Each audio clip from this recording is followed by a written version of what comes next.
Well, another Halloween season has come and gone. It is now time to chop down the corn maze, and this morning we're finding out how it all works. Yeah, Dina Kupfer is at Cool Patch Pumpkins in Dixon.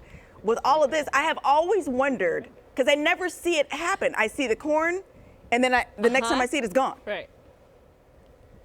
Exactly. And if you drive on Interstate 80, you have seen this entire space be a corn maze for the last several months. And today, friends, it's coming down and it happens so fast. So hopefully during the live shot, you're going to see this huge machine making another round. This corn maze behind me, that is all that is left, basically, of Cool Patch Pumpkins. And it is making its way. It is so cool. We have Seth Cooley with us this morning. We have to keep the sunglasses on because it's so bright out here and a little breezy. But today is the day. It's deconstruction day. So what is happening behind us in the fields? Yeah, so as many of you know, Halloween is over. November is here. So that brings this entire season to a close. Yeah. Our corn maze is complete, and we are now cutting the cornfield down for silage, which will become a feed for cattle. So what people don't realize when they're walking through our corn maze is that they're actually walking through a commodity of ours. Yeah. So we are, farmers. We don't do a lot of retail stuff other than our pumpkin patch. So we're getting this crop harvested in preparation for our next crop that we're going to plant here in the winter time.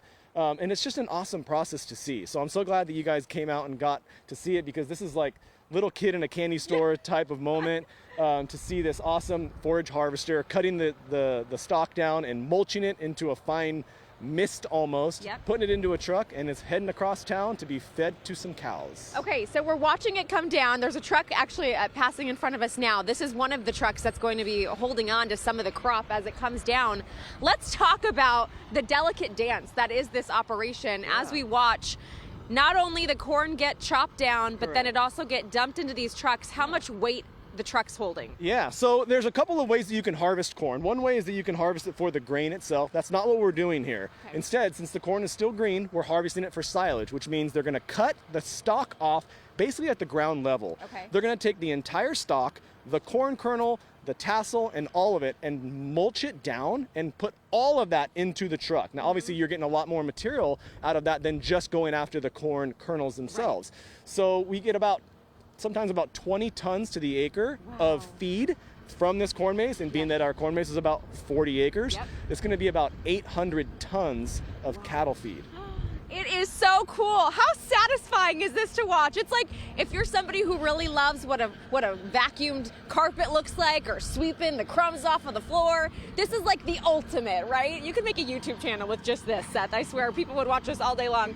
Okay, and so this truck on the left side is almost full. And he's going to transition to the truck on the right any minute now by going over the top of the one in the middle. Because each of those trucks, you said, holds about how much weight? Oh, I'm not sure. Okay. Maybe like 10 or 15 tons. Okay, and then as soon as they get full, they have to move to the next one. So like we said, it's a delicate dance, and you can see now that truck is moving off. And then there they go. They do the swap off, and he's going to make one more loop. And this is all going to get done, you said, today. Yeah, they're going to be here for about a few hours, and then they're going to be out of here. Okay. They don't mess around. These guys are professionals. This is what they do for a living. And we're grateful because having this whole crop readily processed for us so that we could plant our winter crop is a great advantage for us. And all of that is going to stay here in Solano County to be used for cows for feed. So this is so cool. High five to you, my friend. Thank you for having us out. Thanks for coming out. And if you are somebody who got to enjoy Cool Patch Pumpkins when it was in all of its glory, just know it'll be back again next year as the world's largest corn maze once again, I'm sure. And this is what it's going to look like for a little while until then. Back over to you guys. It's kind of sad, like, oh no, where's it going? Bring it back. But it's for good reason, right? Back. They gotta reuse that field. All right. Thank you, Dina.